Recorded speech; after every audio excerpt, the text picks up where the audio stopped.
जय गुरुदेव। आप सब लोगों को एक बार फिर से इस नए एपिसोड में गुरु सियाग योग गुरु करिले आप समान, फिर उसी चिर परिचित परिचित अंदाज में गुरु भाई ओम प्रकाश गर्ग हमारे साथ हैं। गुरु भाई बहुत बहुत स्वागत है। और आज बड़ा सौभाग्य है कि एक बार फिर से आपके साथ हैं। और आज पार्ट 9 भाग 9 है।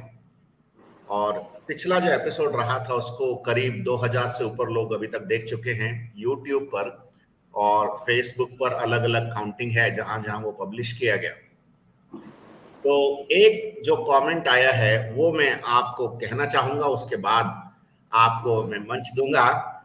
एक बड़ा बहुत प्यारा सा एक कमेंट किसी गुरु भाई ने लिखा है, मनीष जैन है उनका नाम।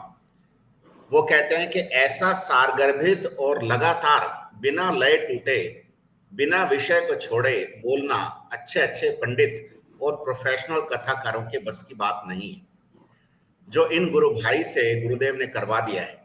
आध्यात्म को समझने में ये एक मील का पत्थर साबित होंगे। तो ये आपके लिए दो शब्द एक गुरु भाई ने कहे हैं, और मुझे भी इसको पढ़ के बड़ा आनंद आया, और मैं आप सब लोगों को सुना रहा हूं, उसमें भी मुझे आनंद है। ओवर टू यू गुरु भाई। जय गुरुदेव गुरु भाई जी। जय गुरुदेव। जय। सच्चिदानंद रूपाय और ब्रह्म परमात्मा स्वरूप समर्थ सद्गुरुदेव श्री रामलाल जी सियाग साहब के चरण कमलों में बार बार नमन वंदन। शिव अवतारी महायोगी बाबा श्री गंगाईनाथ जी के चरण कमलों में बार बार नमन वंदन। सभी गुरु भाई बहनों के भीतर विराजमान गुरु तत्व को नमन। मानव मात्र के भीतर विराजमान गुरु तत्व को नमन। जय गुरुदेव गुरु भाई। जय गुरुदेव। जय गुरुदेव। जय गुरुदेव। गुरु भाई बहुत आनंद है कि एक सतत प्रक्रिया है, एक सीरीज है जिसको सुनने के लिए बहुत सारे गुरु भाई बहन और इवन नए लोग भी इंतजार करते हैं, जो लोग गुरुदेव से जुड़े हुए नहीं हैं लेकिन किसी किसी दूसरे गुरु की आराधना भी कर रहे हैं, या ईश्वर की आराधना में लय हैं, लीन हैं, या आध्यात्म के प्रति रुचि रखते हैं। वो लोग भी आपके इन सेशंस को बहुत ध्यान से सुनते हैं, क्योंकि जो एक लय आपने बनाई है, एक तारतम्य आपने स्थापित किया है, वो आपके अंदर बैठे गुरुदेव की वजह से संभव हुआ है। तो एक बेसिक सवाल से मैं शुरुआत करना चाहता हूं, फिर आप अपनी बात जरूर रखें, कि ये जो गुरुदेव ने कहा है कि मैं आपके अंदर हूं, आप मेरे अंदर हो, जहां आप मुझे याद करोगे मैं हाजिर हो जाऊंगा। गुरु और चेले में टाइम एंड स्पेस की कोई कीमत नहीं होती। ये विज्ञान के हिसाब से कैसे संभव है, और आध्यात्म विज्ञान में इसको परिभाषित कैसे किया जाता है?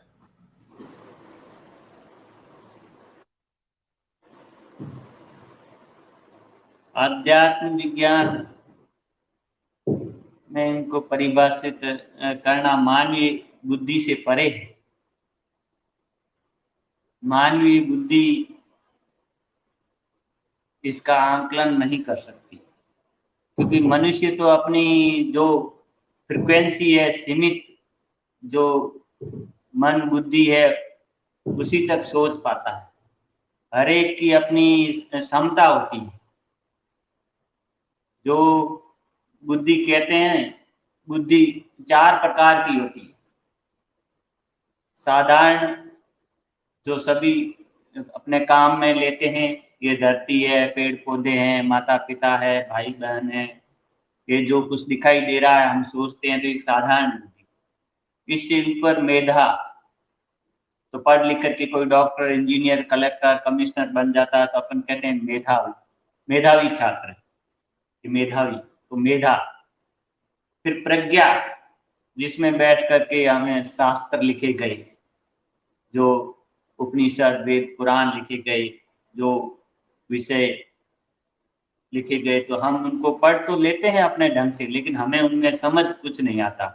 हम ठीक है अपने हिसाब से उसका आंख लगा देते हैं, तो प्रज्ञा में बन के।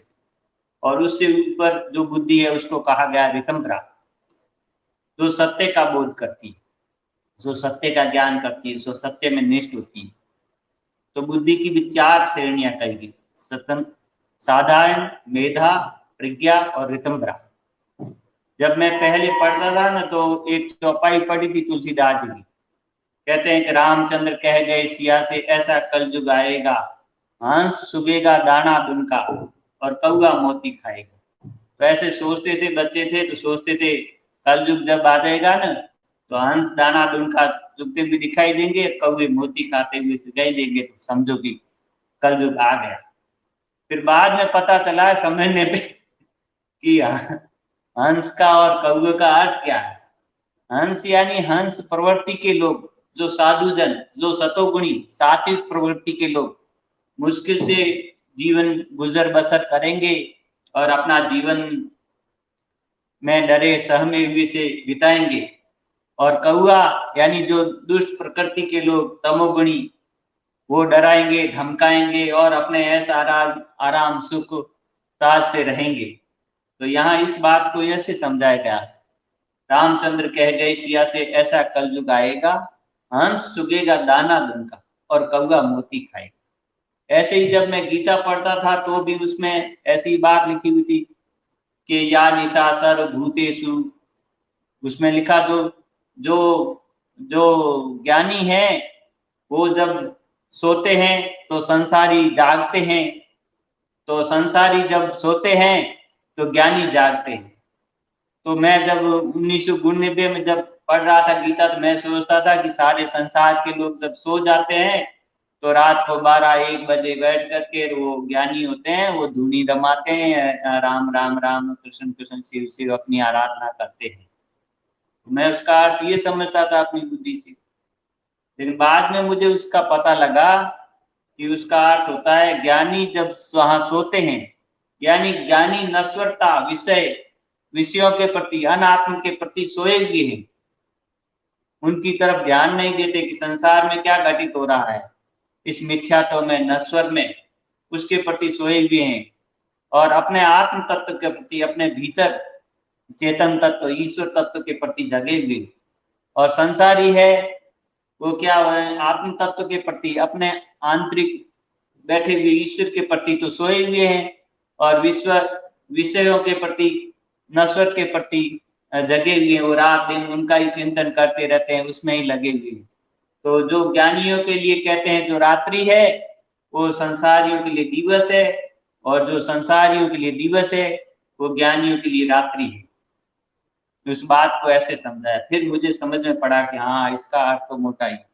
ऐसे ही जो हम महापुरुष हमें बताते हैं, हमें सदगुरु भगवान जो बताते हैं, जो शास्त्र हमें बताते हैं, वो संकेत होते हैं, इशारे होते हैं, समझना उसे हमें पड़ता है। कहते हैं मैंने समर्थ गुरु रामदास जी को पढ़ा था तो उन्होंने कहा कि भगवान के कैसे दर्शन करते हैं, तो भगवान के ऐसे दर्शन होते हैं जैसे हम कोई द्वितीया का दूज का चंद्रमा किसी को दिखाते हैं उंगली से, तो कहते हैं वो देखो बीज का चंद्रमा है, द्वितीया का चंद्रमा देखो, तो हम कहते हैं नहीं नहीं मुझे नहीं दिखाई दे रहा, तो वो कहता है मेरी उंगली की तरफ देखो, वो देखो मेरी उंगली की तरफ देखो बीज का चंद्रमा दिखाई दे रहा है। तो जब तक वो उसको दिखाई नहीं देता तब हम कहते हैं उंगली उसको करते रहते हैं कि ये देखो हमारी उंगली की तरफ देखो, मेरी उंगली की सीध में देखो। तो जब उसको कहते हैं, जैसे ही वो कहता है कि हाँ अब मुझे दिख गया, तो हम अपनी उंगली हटा लेते हैं।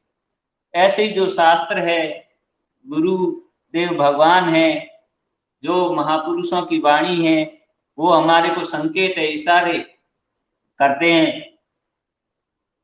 उन इशारों को हमें समझना होता है और उन इशारों को समझ करके हमें आचरण में उतारना होता है। वो थोड़े में शब्दों में थोड़ी सी बात कह जाते हैं।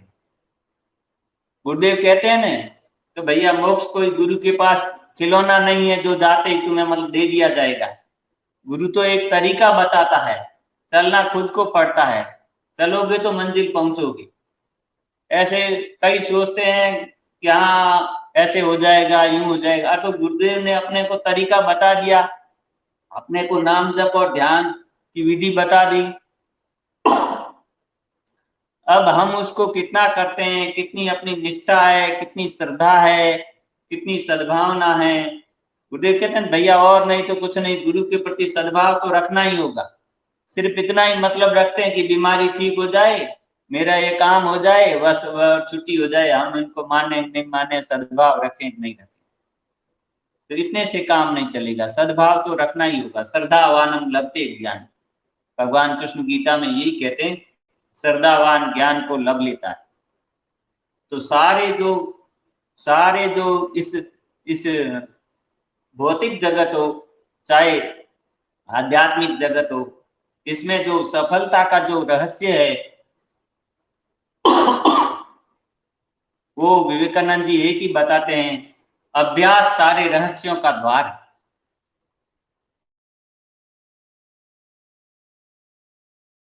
जी गुरु भाई। हम समझ तो गए, का कह दिया, सुन भी लिया, लेकिन हम स्वयं अभ्यास उसका कितना करते हैं? हम अभ्यास कितना करते हैं? हमने सुन लिया, लेकिन हम अभ्यास कुछ नहीं करते हैं। अभ्यास सारे रहस्यों का द्वार है। गुरुदेव कहते हैं भाई, धीरे धीरे धीरे जब आप अभ्यास करोगे तो ये जो ब्रेक आ रहे हैं बीच में, वो आपको खत्म होंगे। पहले कभी 2 मिनट ध्यान लगेगा, कभी 5 मिनट लगेगा, कभी 10 मिनट ध्यान लगेगा, लेकिन अपन निरंतर करते रहेंगे तब उसका अभ्यास से वो ब्रेक खत्म होंगे। अभ्यास नहीं करेंगे तो हमें कुछ भी रिजल्ट नहीं करेगा। एक कवि ने कहा है ना कि करत करत अभ्यास के जड़मति होत सुजान, रसरी आवत जाते सिल पर परत निशान। निरंतर अभ्यास करने से जड़मति, जो मूर्ख बुद्धि होता है, अविवेकी होता है, वो भी सुजान, चतुर और ज्ञानी हो जाता है। रसरी आवत जाते, रस्सी कोमल होती है, लेकिन पत्थर के कुओं के ऊपर से जब घिसती है तो रसरी आवत जाते, सिल पर जो शिला होती है, पत्थर होते है, उसके अंदर भी निशान बन जाते हैं, वो भी पत्थर भी घिस जाता है। कितना कठोर होता है पत्थर, लेकिन वो कोमल रस्सी उसको घिसा देती है। कितना अभ्यास का कितना अनोखा रिजल्ट है। विवेकानंद जी तो यहाँ तक कहते हैं कि 1000 बार कोई काम किया और असफल हुए, कोई बात नहीं, एक बार और करके देख। निरंतर अभ्यास जारी रखिए। अभ्यास ही सारे रहस्यों का, सफल के रहस्यों का द्वार है। हम अभ्यास कितना करते हैं? मन संयम के बारे में भगवान कृष्ण गीता में यही बताते हैं, मन को नियंत्रण करने के लिए। अर्जुन जब भगवान कृष्ण से पूछते हैं कि भगवान, मन बड़ा चंचल है, ये तो किसी के वश में नहीं आता, इसको रोकना वायु के वेग को रोकने के समान है, तो इसको कैसे किया रोका जाए? तो भगवान यही बताते हैं कि अभ्यास और वैराग्य से इस मन के ऊपर संयम किया जा सकता है, इसको नियंत्रण में किया। तो अभ्यास, निरंतर अभ्यास, अभ्यास हमें निरंतर करना होगा। अभ्यास सारे रहस्यों का द्वार है। अभ्यास हम कितना करते हैं, किस प्रकार से करते हैं, किस समय करते हैं, अभ्यास के करते समय हमारी श्रद्धा, हमारी धारणा, हमारी भावना क्या रहती है, ये भी इस पे बहुत कुछ निर्भर करता है। इसलिए हमें अभ्यास को निरंतर जारी रखना है। अभ्यास सारे रहस्यों का द्वार है। ये दिखने में, ये सोचने में, कहने में बहुत मामूली बात है, लेकिन ये बहुत बड़ी चीज है। कहते हैं ना, जब महाभारत के अंदर वो गुरुजी जब पांडवों को विद्या पढ़ाने गए तो वो सब वही बोलते थे कि भाई सदा सत्य बोलो, सदा सत्य बोलो, ये उनको याद करने के लिए कहा। लेकिन सब बार बार वो कहते हम याद कर लिया, हम कर लिया, सब सुना दिए। लेकिन क्या युधिष्ठिर जी है ना, वो कहते मुझे तो याद नहीं हुआ। दूसरे दिन ही, तीसरे दिन ही, हफ्ता, 10 दिन, 15 दिन, महीना भर हो गया कि मुझे याद नहीं हुआ। तो वो कहते ये ऐसा क्या, मतलब ये शिष्य, ये तो मतलब मेरी नाक कटा देगा, सभी याद कर करके इतने आगे बढ़ गए, इसको ये तो, इसको इतनी सी बात है, इसको समझ नहीं आई, इसको ये सदा सत्य बोलो, ये इसका अभ्यास ही नहीं कर सका। तो उसने गुरुजी ने कहा भाई हाथ निकालो, डंडा मारो। तो उसने हाथ आगे निकाले और वो वो सोचने लगा कि डंडा मारेंगे, लेकिन हाँ ये डंडे खाने से ही शायद मुझे याद आएगा। वो रोए नहीं, लेकिन मुस्कुराते हुए रहे, क्या कुछ न कुछ तो इस डंडे से निशान मिलेंगे, तब कभी कभी झूठ बोल लेता हूँ, तो अब झूठ नहीं बोलूंगा। तो मुस्कुराते हुए डंडे खाने लगे। तो कह रहे, पूछे कि ये बात क्या है, सब याद कर रहे हैं, तुझे क्यों नहीं याद होता? तो मैं सोचता हूँ कि कभी झूठ नहीं बोलूं, फिर भी कभी न कभी झूठ बोल लिया जाता है। तो सदा सत्य बोलने का अर्थ तो वास्तविक अभ्यास तो तभी है जिसको इसको जीवन के आचरण में उतारा जाए। यदि हम जीवन के आचरण में नहीं उतारा जाए, खाली सदा सत्य बोलो याद कर लिया, तो उसका अर्थ क्या हुआ? वो तो तोते की तरह रटना हुआ। तो अभ्यास का मूल यही है कि जीवन के आचरण में उतारा जाए वो बात खाली कहने में नहीं, वो जीवन के आचरण में। ये सनातन धर्म, ये आचरण का धर्म, ये जीवन में उतारने का धर्म है ये। तो इसमें जो खाली इस अभ्यास के अंदर क्या होते हैं, किसी भी विषय को जब हम कई बार सोचते ही रहते हैं, खाली करते नहीं। ऐसा समय होगा तब करेंगे, ये परिस्थिति बनेगी तब करेंगे, ये ठीक हो जाएगा तब करेंगे, घर का ये काम हो जाएगा तब करेंगे। तो कहते हैं कि जीवन में वह भी असफल होते हैं जो केवल सोचते ही रहते हैं, करते नहीं। वो लोग असफल होते हैं। और वे लोग भी असफल होते हैं जो केवल करते ही रहते हैं लेकिन सोचते नहीं। केवल करते ही, सही क्या गलत क्या, केवल करते ही रहते हैं, सोचते नहीं। केवल वे ही सफल होते हैं जो सोच करके, विचार करके, विवेक करके फिर करते हैं। इसलिए सोच करके, विचार करके हमें उसे क्रियान्वित करना है, हमें आचरण में उतारना है। गुरुदेव ने जब सुनीलाल जी को पत्र लिखा तब यही जरा लिखा कि आराधना तो आप करोगे, लेकिन आराधना में बाधाएं आएगी। कभी कुछ का कुछ दिखेगा, कुछ दृश्य दिखेंगे, कुछ आवाजें आएगी, या कुछ उनकी बेटी को ध्यान करते समय वो आवाज में आने लगी, मैं दुर्गा हूँ, मेरा कहना मानो, मैं तुम्हें ये बताता हूँ, तामसिक शक्ति उनको आ गई और भटकाने लगी। तब गुरुदेव ने उनको लिखा कि अपने विवेक को काम में ले, अपने विवेक का उपयोग करना। कहते हैं ना भाई, वही सफल होते हैं जो सोच करके फिर करते हैं। गुरु भाई उमेश सिंह जी का भी सुन रहा था, तब उन्होंने लिखा था कि मेरे भाई पत्नी जी को गुरु जी के रूप में दिखने लग गई शक्ति, और जहां मैं काम करता था वो बताने लग गई सबके, अब ये कर रहे हो, और अब ये कर रहे हो, और अब ये कर रहे हो, और अब आ जाओ, और अब प्रचार मत करो। तो ये जो ब्रह्मांड भटकाने वाली बातें जब हम विवेक करेंगे तभी उन चीजों से समझ पाएंगे। तो मैं एक बार आश्रम में बैठा था, तो मैंने ये पुस्तक खोली तो देखा महर्षि अरविंद की, इस रास्ते में चलते वक्त जो गलत आवाजें भी आती है और गलत दृश्य भी दिखते हैं, मतलब जो जीवन में होने वाले नहीं है, डराने वाले होते हैं। मैं जब 2014 में जब यहाँ उम्मीद हॉस्पिटल में काम करता था, तो एक दिन मैंने स्वाइन फ्लू का बच्चा था, तो उसका मैंने ग्लव्स वगैरह पहने नहीं और उनका ब्लड वगैरह सैंपल वगैरह लिया। और रात को जब मैं घर में आके सोया तो देखा कि गहरी नींद में था, मुझे सपना आया कोई बड़ा शेर जितना कुत्ता आया और मेरे मुंह को चाट रहा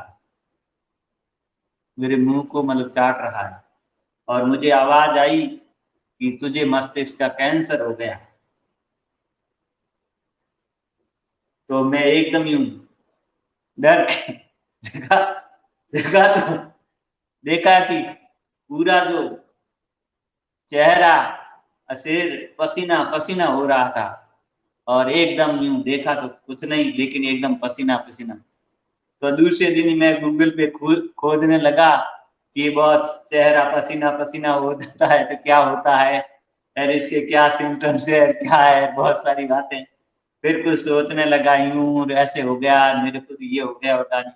फिर मुझे पता लगा कि मैंने वो पढ़ा था, वो बात मुझे याद आ गई कि ऐसी जो तामसिक शक्तियां होती है वो हमें डराती है, बताती है। तो मैं वहाँ कार्य कर रहा था, तो उसके संपर्क में आया था। तो ये स्वाइन फ्लू जैसी बीमारी, कोई ऐसी चीजों से, ऐसी शक्तियों से संबंधित होती है बीमारियां, तो मैंने कहा उसी के कारण वो दिख रहा था, क्योंकि मैं उसके संपर्क में आया। और पहले मुझे ऐसा एक और दृश्य भी दिखा था कि मेरे भांजे की आवाज आई थी जब मैं एक बार मोहनगढ़ गया था खेत के काम से, तो वहां मुझे सवेरे के टाइम आवाज आई कि मामा जी मैंने सुसाइड कर लिया।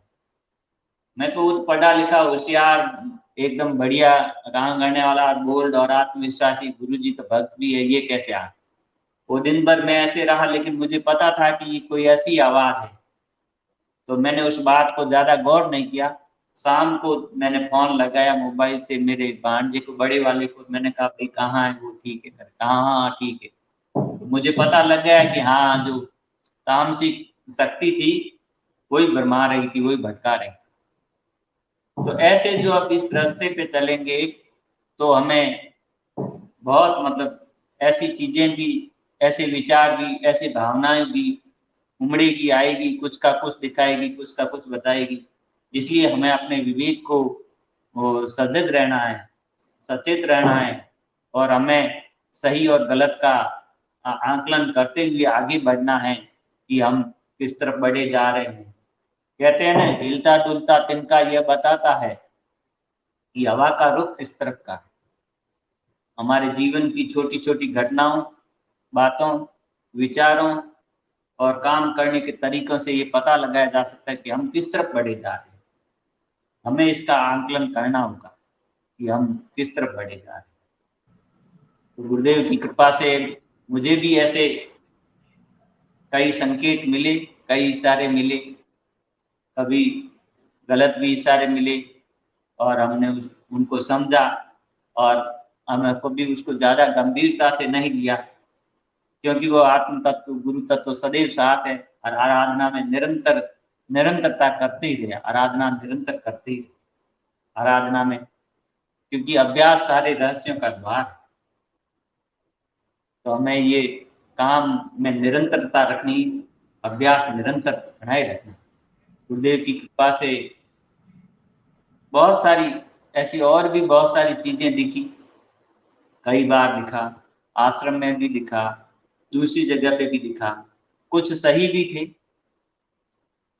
कुछ गुरुदेव उनसे समझाने के लिए, कि उनको दूर करने के लिए, कहा इनसे दूर रहो, इसी में भला है, इसी में हित है, ये भी बताया, समझाया।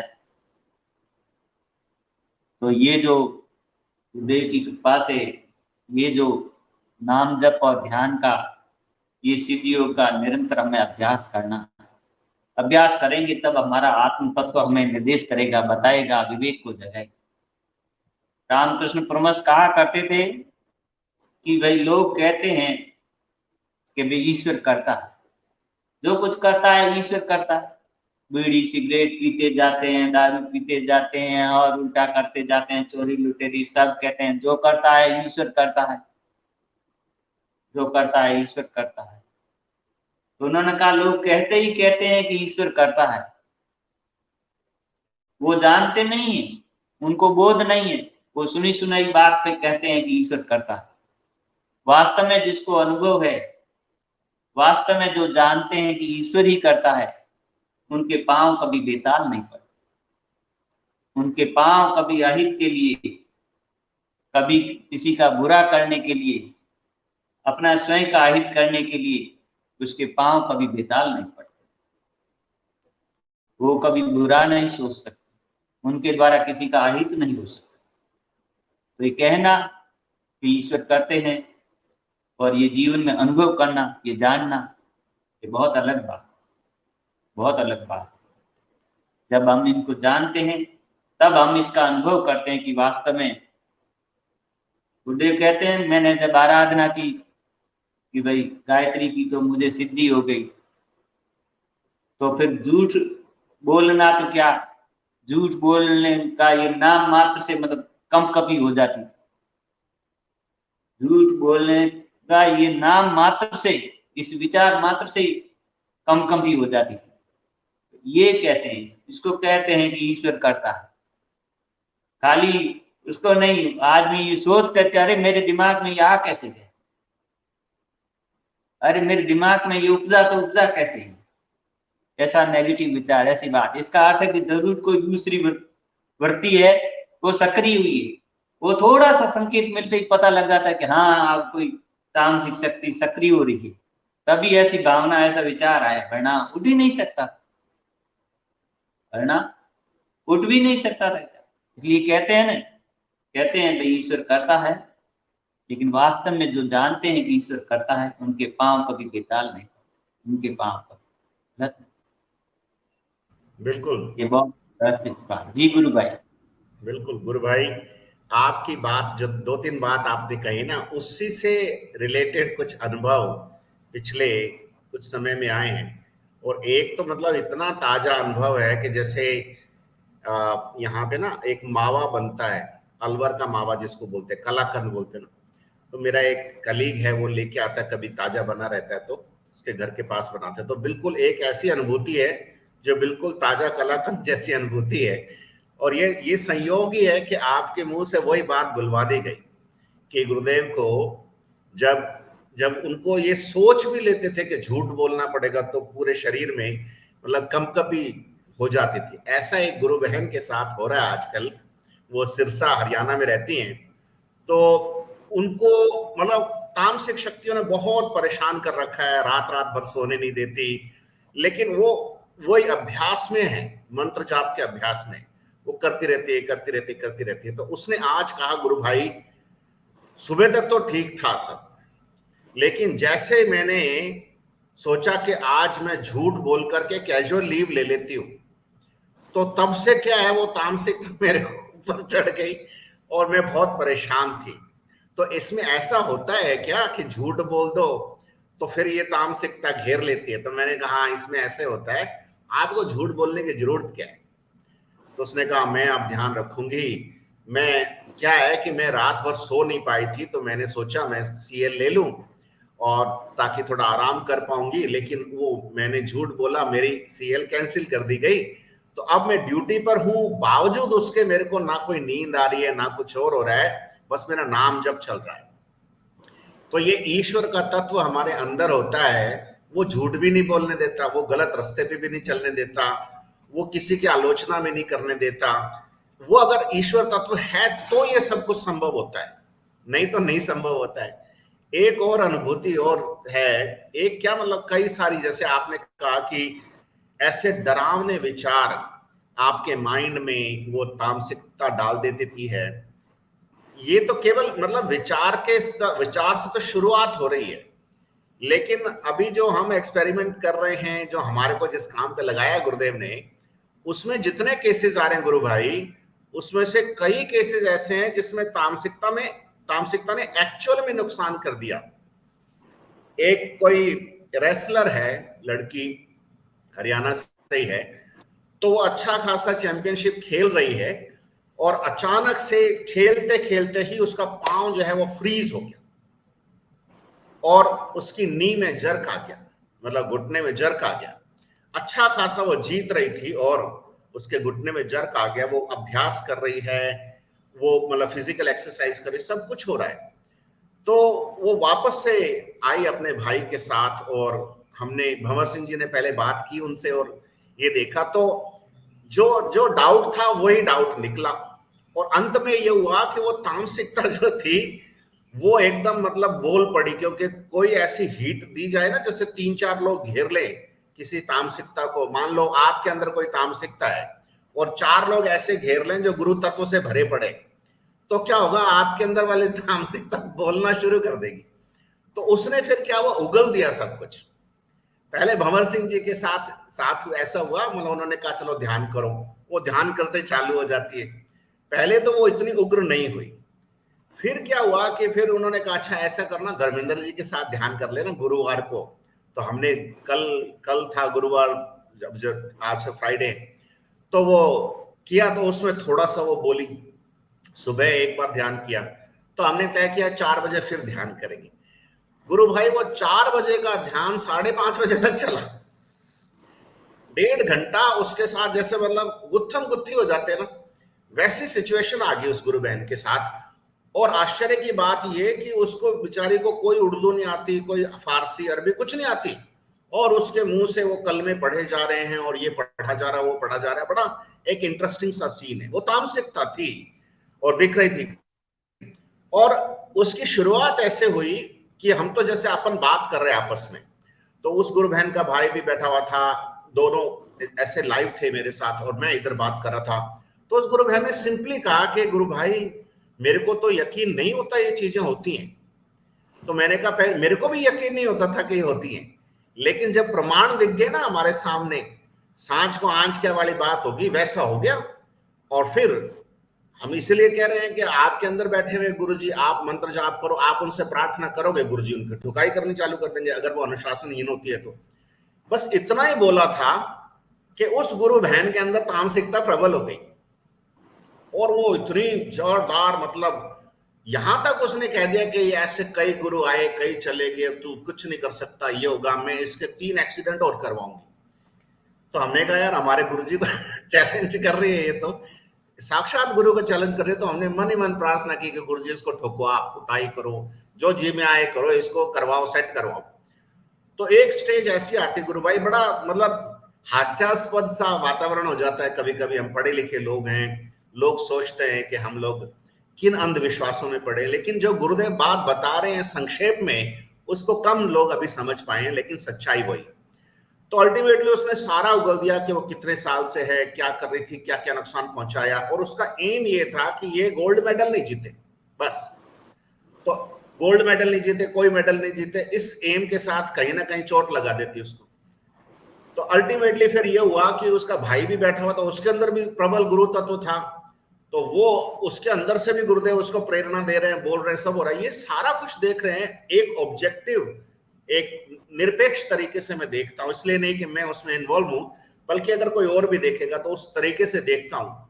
तो मुझे लगता है कि ये तामसिकता जो है वो बहुत विकराल है, बहुत विकराल है। लेकिन गुरुदेव ने इसको काटने का एक तरीका बता दिया,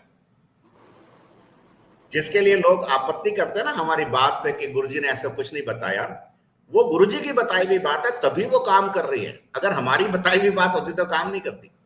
तो चुन्नीलाल जी को जो उपाय गुरुदेव ने बताए थे, ठीक है, वो भी काम किए ना, वो गुरुदेव के बताए हुए काम उपाय थे, तो वो काम किए।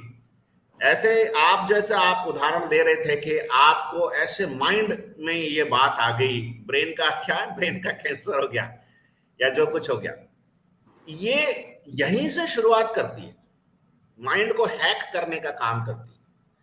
तो बड़ी ये मतलब इतनी, जिसको गुरुदेव ने कहा ना, ये मतलब तामसिकता ठोस रूप में कार्बन की तरह जम के पड़ी हुई है, तो इसको काटने का काम गुरु ही कर सकता है। और वो गुरु जो समर्थ हो वही कर सकता है, और कोई नहीं कर सकता। तो इसलिए मैंने भी यही सवाल आपसे रखा था कि भाई ये गुरु जो कह रहे हैं कि मैं आपके अंदर हूं, आप मेरे अंदर हो, इसके पीछे क्या सेंस है, कैसे काम करता है ये?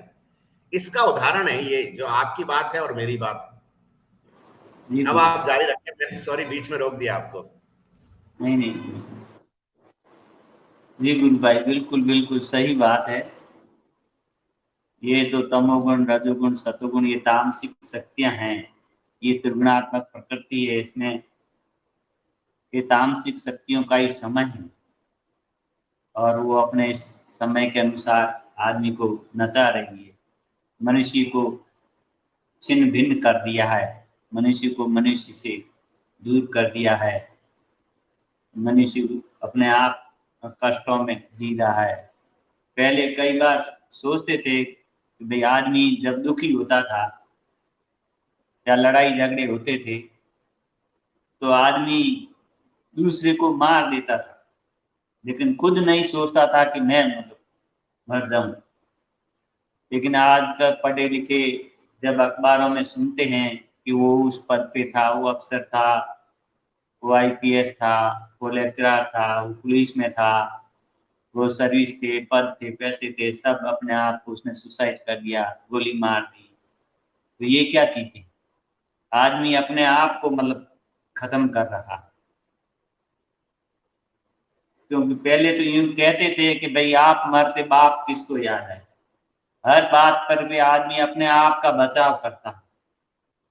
और आज मतलब तामसिक शक्तियों का इतना बोलबाला है, इतना बढ़ गई है कि इंसान अपने आप को मतलब खुद ही खत्म कर रहा है, फोन करके बता बता के वीडियो बना बना के भेज रहे हैं। ये तामसिक शक्तियां ही काम कर रही हैं, वरना जीवन अनमोल है, मनुष्य जीवन अनमोल है, इनका उन्हें विचार नहीं आता।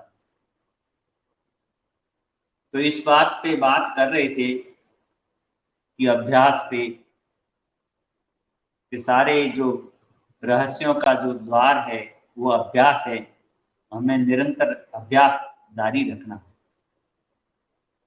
इसमें अभ्यास के अंदर जो मुख्य चीज, और जो गुरुदेव की कृपा से हम चाहें तो उस चीज को मतलब ऐड कर सकते हैं, वो हमारी समझदारी होगी, हमारा विवेक होगा।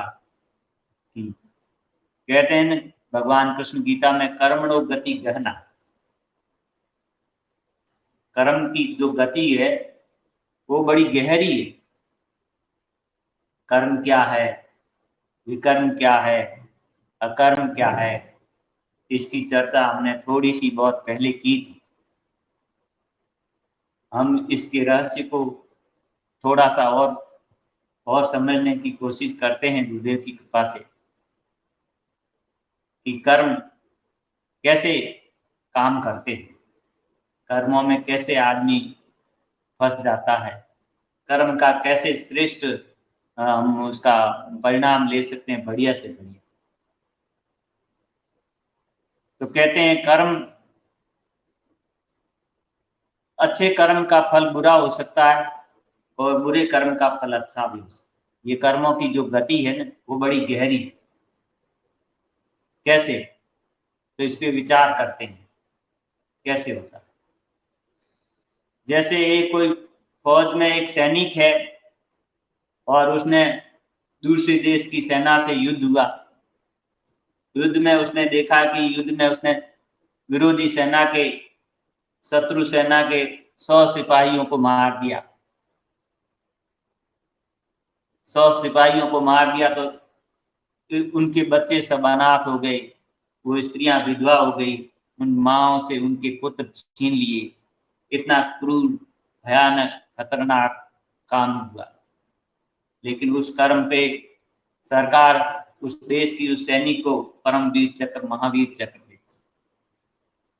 ये क्यों? कर्म तो इतना खतरनाक, इतना भयानक कि 100 जनों के जीवन का अंत कर दिया। उनके बच्चे अनाथ हो गए, स्त्रियां विधवा हो गई, माताएं भी बिना पुत्रों के हुई रही। इतने खतरनाक कर्म का इतना अच्छा फल, कर्म बुरा लेकिन फल अच्छा। क्यों? क्योंकि इसलिए कि वह कर्म उसने निस्वार्थ भाव से अपना कर्तव्य समझ करके किया। उसको कोई व्यक्तिगत राग द्वेष नहीं था उनसे, और उसने निस्वार्थ भाव से अपना कर्तव्य समझ करके वह कर्म किया। तो इतना बुरा कर्म होते हुए भी, खतरनाक कर्म होते हुए भी उसका श्रेष्ठ फल परमवीर चक्र, महावीर चक्र, यश, कीर्ति मिली। उसको अखबारों में खबर छपी, उसको टीवी पे दिखाया गया, उसके परिवार वाले, देशवासी सब खुश हुए। इसने खतरनाक कर्म। वही व्यक्ति रिटायरमेंट हो जाता है, सेवानिवृत्त हो जाता है और घर पे आ जाता है, और पड़ोस में कोई रहता है, पड़ोसी से तू मैं हो जाती है, धक्का मुक्की हो जाती है। तो पड़ोसी को धक्का देता है तो उसकी टांग टूट जाती है, पुलिस में केस दर्ज हो जाता है, उसको पकड़ के ले जाते हैं जेल में। तो ये तो थोड़ा सा साधारण सा कर्म हुआ, धक्का मुक्की हुई, तू मैं हुआ, धक्का दे दिया और उसको धक्का देते टांग टूट के केस दर्ज हुआ, उसको पकड़ के पुलिस में।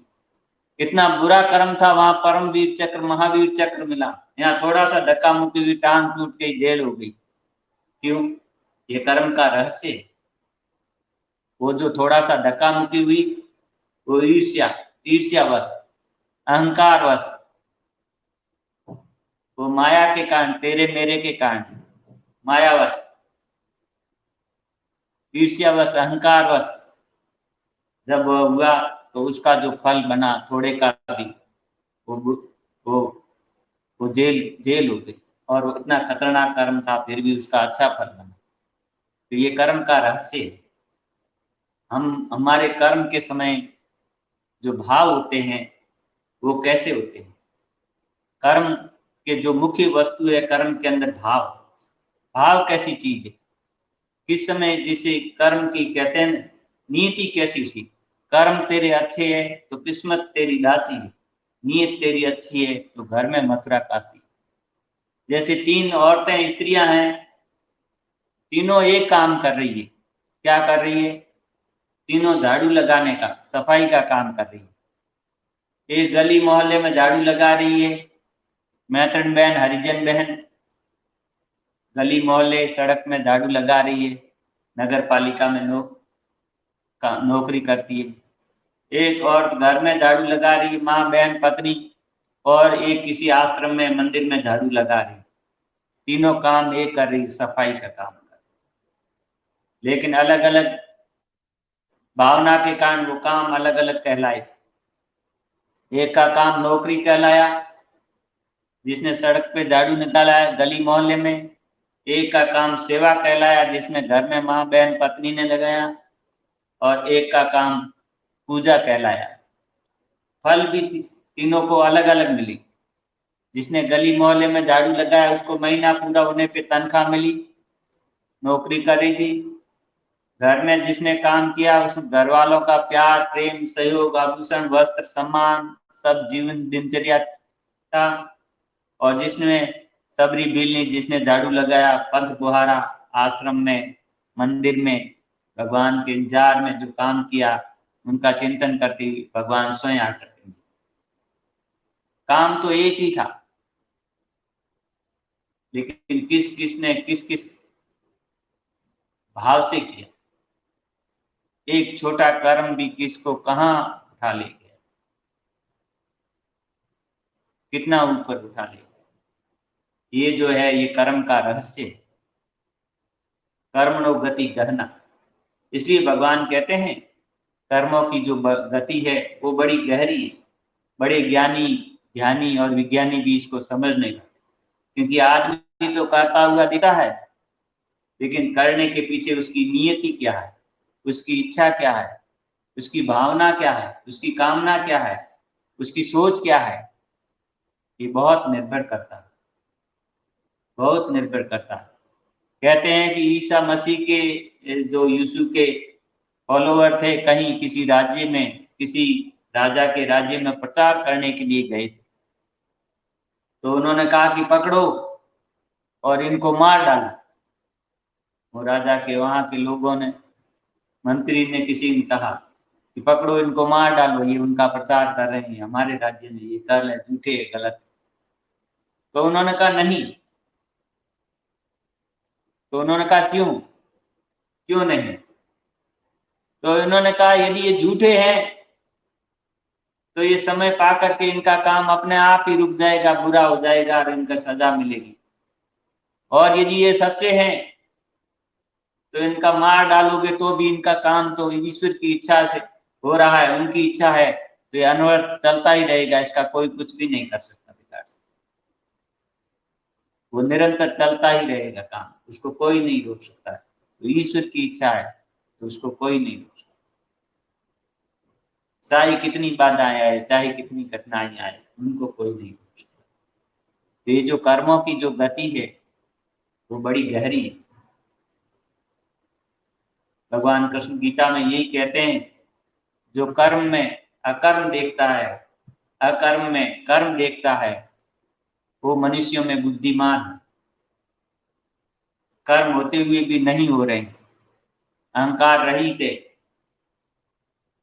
तो उसका कर्म होते हुए भी कर्म नहीं कर रहा है, क्योंकि उसको कर्तापन का भाव नहीं है। ईश्वर कर रहा है, संपूर्ण प्रकृति कर रही है। और यदि आदमी कर्म नहीं कर रहा है लेकिन अहम जिंदा है, और शरीर से थोड़ा भी मान रहा है कि मैंने किया, तो वो कर्म नहीं करते हुए भी करता है। तो कर्म में अकर्म देखता है, अकर्म में कर्म देखता है। तो 3 स्त्रियां झाड़ू लगा रही है, लेकिन तीनों के भाव अलग अलग है। तीनों को अलग अलग फल मिल रहे हैं। एक को महीना पूरा उन्हें पे तनख्वाह मिली, एक परिवार वालों का प्यार, प्रेम, सहयोग, जीवन यापन सब मिला, एक को भगवान स्वयं आकर। तो हमें कर्म के अंदर, हम जब छोटा भी कर्म करें, लेकिन भाव हम कितना दिव्य रख सकते हैं, ये कर्म के अंदर एक रहस्य, ये कर्म का एक रहस्य। कोई आदमी लेता हुआ दिख रहा है, रुपए ले रहा है, मान सम्मान ले रहा है, लेकिन उसकी इच्छा नहीं है, उसके भाव नहीं है कि मैं मान सम्मान लूं, मैं रुपए लूं। अब लोग उसको दे तो रहे और वो लेता हुआ दिख रहा है, लेकिन अंदर से उसके भाव नहीं है, तो वो लेता हुआ भी नहीं लेता हुआ। उसका रहस्य अब कौन समझ पाता। और कोई नहीं ले रहा है, लेकिन कहते हैं मुझे ही उसके घर जाए तो कोई दे देता तो, मुझे मिल जाता तो, हे भगवान मैं 10 चढ़ाऊं रुपए, मुझे 1000 देना। तो 10 रुपए दे चढ़ाते हुए तो दिख रहा है, लेकिन 1000 जो मांग रहा है वो दिख नहीं रहा। ये कर्म का जो रहस्य है, आदमी देता हुआ दिख रहा है, लेकिन देता हुआ नहीं दिख रहा है।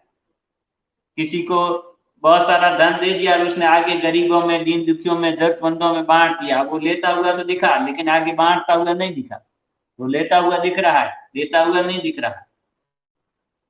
और कोई देता हुआ दिख रहा है, क्या मैं थोड़े से दूंगा तो लोग सोचेंगे देखो ये कितना परोपकार के लिए देता है, तो लोग उसको और देख, तो उसको लेने की भावना है। तो वो देता हुआ दिख रहा है, लेकिन देता हुआ भी लेता हुआ है, और ज्यादा मिलेंगे, और दूंगा तो और ज्यादा मिलेंगे, इसलिए देता हूं। कर्मणो गति गहना, कर्मों की जो गति है वो बड़ी गहरी है। ये भाव कैसे हैं इस पे निर्भर करता है। भाव की बहुत महिमा है। तो गुरुदेव से जो भी दीक्षा लेकर के मंत्र जप और ध्यान करते हैं, तो मैं यही देखता हूँ, कई गुरु भाई बहन कहते हैं कि भाई हमें आनंद नहीं आता, हमें रिजल्ट नहीं मिलते। तो गुरुदेव बताते थे कि भैया मैं देना चाहूं और वो लेना नहीं लेना चाहे, मैं देना चाहूं तो वो नहीं लेना चाहे, तो काम नहीं होगा। वो लेना चाहे और मैं नहीं देना चाहूं तो भी काम नहीं होगा। मैं देना चाहूं और वो भी लेना चाहे, तब काम बनेगा। तो गुरु भाई जो होते हैं वो ये नहीं जानते कि गुरुदेव उनको देना चाहते हैं, नहीं देना चाहते, है नहीं। गुरुदेव नहीं देना चाहते हैं, अब वो कितना ही जोर लगाए वो ले नहीं सकते। और वो लेना चाहते हैं, गुरुदेव नहीं देना चाहते हैं। और गुरुदेव देना चाहते हैं, वो लेने के लिए तैयार नहीं है, तो भी कुछ नहीं कर सकते। गुरुदेव ऐसे कई लोग थे जो जुड़े और थोड़ी समय किया, फिर आराधना बंद कर दी, या फिर किसी और की जगह चले गए और करना शुरू हो गए। मैंने, मेरे साथ में ही ड्यूटी थी कोरोना में, तो एक हमारे टेक्नीशियन भाई थे, तो मैंने उनको कार्ड दिया, मैंने कहा भाई ये ध्यान करो, विज्ञान है, ये करके देखो सही एक बार आप। तो मैंने कहा 5 मिनट ही करना, देखना सही सच्चाई है कि नहीं, तुम आजमा के देखो, विज्ञान के युग में जी रहे हैं, कुछ इतना तो करो। तो कहा मैं करूंगा। वो घर गए तो उसने 7 दिन की ड्यूटी साथ में लगी, गए तो ड्यूटी पे आए साथ में, उन्होंने कहा मैंने 5 मिनट ही किया, मेरे तो यहाँ आके मुंह के आसपास न्यू जोर जोर हिलने लगा, न्यू एक्सरसाइज होने लगी इतनी तेज के, मैं तो 5 मिनट में ही मैं तो मतलब दंग रह गया, ऐसे एकदम ये शुरू हो गया। मैंने कहा तभी तो कह रहा हूँ कि विज्ञान है, आप इसको करके तो देखो। वो गुटखा खाते रहते हैं तो यहाँ की वो नसें वगैरह मर गई उनकी, और वो एक्टिव होने के लिए उनको वापिस संचरण शुरू हो गया एकदम शक्ति ने उनको। अब वो थोड़ी कर रहे हैं, अब उनको बाद में बताया किसी और से गुरु से ले रखा है, वो कर रहे हैं। ऐसे बहुत सारे लोग हैं जो कर लेते हैं, मान लेते हैं, जिनको ध्यान में ही आए, उनको योगी क्रियाएं हुई, कहीं स्कूलों में, कहीं और जगह समूह में ध्यान करा, लेकिन वापस घर जाते हैं फिर वो अपना वही करते हैं, क्योंकि वो विज्ञान है, सच्चाई है, इस तरीके से रिजल्ट देती है, इस तरीके से वो उस चीज के लिए गंभीर नहीं। एक और गुरु भाई ये बहुत मेरे साथ में मित्र है, तो वो भी आते रहते हैं, दिनेश जी चौधरी, तो वो काफी टाइम से आ रहे थे, तो वो भी आश्रम भी आते थे, करते थे, लेकिन इतने समय गंभीर नहीं हुए, मेरे से आते थे, बातें करते थे। मैंने कहा भाई ये ध्यान है, करो। हाँ ठीक है कि मैं करता हूँ, मेरी इच्छा होती है तब करता हूँ। अभी एक दिन मैं पुस्तक पढ़ रहा था, मैंने कहा देखो कैसे ललकार रहे हैं गुरुदेव, जैसे कोई अखाड़े में दो पहलवान उतर जाते हैं, कहते हैं आजा आजा मेरे सामने आजा, तेरे को दिखा दूं, मैं देखता हूँ तू मुझे पटकता है, मैं तुझे पटकता हूँ। तो मैं कह देखो ये योग है, ये राजयोग है, राज विद्या, ये सिद्धि योग कैसे ललकारते हैं। मैं कह गुरुदेव की ललकार देख रहे हो, तो वो एकदम पसीना पसीना हो गए और ऐसे कहने लगे कि गुरु भाई ये मैं इस चीज को समझ नहीं पाया, मुझे आप बताओ क्या। मैं कहा फोटो है गुरुदेव के, वो छोटी फोटो है कार्ड में रखी, जेब में रखने वाली। अरे मैं कही वो नहीं, बड़ी फोटो लाकर। वो साथ में गए आश्रम, फोटो लेके आए, ध्यान करना शुरू किया। पहले दिन से उनको योगी क्रियाएं, आसन बांध मुद्राएं सब होने, अब वो अचरज में है कि मैं तो समझता था कि ऐसे ही, लेकिन ये पता नहीं क्या शुरू हो गया एकदम, ये तो जबरदस्त हो रहा है एकदम। मैं तो अचरज हूँ और घर वाले भी सोच, मैं कहा ये यही तो अचरज है। गुरुदेव कहते हैं ना कि भाई आपको पता क्या, पड़ोस में घर वालों को सबको पता लग जाए, ऐसा होना उनको शुरू हो गया। तो ये बहुत सारी चीजें हैं जी, जो कुछ तो करके देखना नहीं चाहते, कईयों ने दूसरे गुरु कर रखे हैं। कई गुरु भाई बहन जब सुनता हूँ तो कहता हूँ कि मैंने ले ली, हमने दीक्षा और ये होता नहीं है। और तो वो देखा देखी ले ली, किसी के साथ आ गए, वो सोचते हैं इनको लाभ हो रहा है, हमें भी लाभ हो जाए। और तुम्हारा समय नहीं आया तो कैसे होगा, समय भी होना चाहिए और गुरु तुम्हारे ऊपर कृपा करे, है कि नहीं। गुरु गुरु तुम्हें देना चाहे तब होगा ना, यदि गुरु तुम्हें देना नहीं चाहता है तो काम कैसे शुरू होगा। और यदि समय भी नहीं आया है उनसे जुड़ने का तो तुम्हें कैसे होगा। विवेकानंद जी तो यहाँ तक कहा है कि गुरु के साथ हमारा संबंध वैसा ही होता है जैसा हमारे पूर्वजों के साथ होता, जैसे हमारे दादा पिता के दादा के साथ। तो हम दुनिया में बहुत सारे गुरु है, तो सभी कोई गुरुदेव के शिष्य थोड़ी बन जाएंगे, जिनके जिनके कर्मों से जिनसे मेल जोल खा रहा है वो उनके बनेंगे। तो गुरुदेव कहते थे कि भैया मैंने मंत्र लिया, दीक्षा ली, नाम जप किया, ध्यान नहीं लग रहा है तो समय मत खराब करो, दूसरा गुरु देखो। मैं तो कभी नहीं कहता कि भाई मुझे ही बनाओ या मैंने कहा वो ही करो, तो दूसरा गुरु देखो, कोई बात नहीं, मनुष्य योनि मनुष्य जन्म मिला है तो जीवन बेकार मत करो। जो जिसका जिसके कर्मों से जिससे संयोग से जुड़ा हुआ है वो उसे मेलजोल कर। अब गुरुदेव के यहाँ जो लोग आते हैं तो ज्यादातर लाभ के लालच में आ रहे हैं कि भाई ये लाभ का जब सुन रहे हैं पढ़ रहे हैं सबका, तो सोचे कि फटाफट हमारा बस रोग ठीक हो जाए, फटाफट जो तामसिक शक्तियां पीछा छूट जाए, नशे छूट जाए, फटाफट हमारी नौकरी लग जाए, फटाफट वो सब काम हो जाए। तो लाभ के लालच में आ रहे हैं कि न कि वो अध्यात्म को समझ करके, अध्यात्म के प्रति गंभीर होकर के, उस विषय को जान करके और उस तरफ बढ़ने के लिए आ रहे हैं। तो उनको धीरज नहीं है नहीं, और जब उनके भाव, उनका उद्देश्य अलग है, जैसे ही थोड़ा सा भी भाव चेंज हुआ बिल्कुल सब कुछ बदल जाता है। बहुत बड़ा खेल है भाव का, भाव का खेल बहुत बड़ा है। इसको हम थोड़ा सा समझते हैं कि कितना बड़ा है। कहते हैं साइबेरियन बर्ड है, जो पक्षी है वो विदेश से, ऑस्ट्रेलिया से, उधर से हमारे भारत में आते हैं। तो जब वो आते हैं तब वो पक्षी वहां अंडे दे के आते हैं, यहाँ आते हैं तब अंडे दे के आते हैं वहां, और फिर वो वापस जाते हैं तो वहां पहुंचते नहीं उससे पहले ही वो अंडे फूट जाते हैं और बच्चे निकल आते हैं। लेकिन कुछ अंडे नहीं फूटते और वो अंदर ही मर जाते हैं। तो बहुत वर्षों से वैज्ञानिकों ने ये सर्च किया कि मामला क्या है। आज तक जितने पक्षी अंडे देते हैं तो वो पक्षी उसके ऊपर बैठे रहते हैं और उनकी गर्माश के कारण वो अंडे बढ़ते हैं और पक्षी अंडे हैं फिर फूटते हैं। और ये तो अंडे दे करके ये पक्षी उड़ के चले जाते हैं और फिर ये अंडे कैसे पकते हैं और कैसे ये पक्षी अंडे फूट के बाहर निकलते हैं, कुछ अंडे नहीं फूटते हैं, तो कारण क्या है? तो वैज्ञानिकों ने पता लगाया कि जब पक्षी इधर आते हैं तो अंडे दे के आते हैं तो ये उनके भाव रहते हैं कि हम यहाँ हैं लेकिन हमारे बच्चे वहां हैं, हम तो इधर आ गए लेकिन हमारे बच्चे वहां हैं। वो अंडों को अंडे नहीं समझ करके अपने बच्चे समझते हैं कि हमारे बच्चे वहां हैं, हम यहाँ हैं, हमारे बच्चे वहां हैं।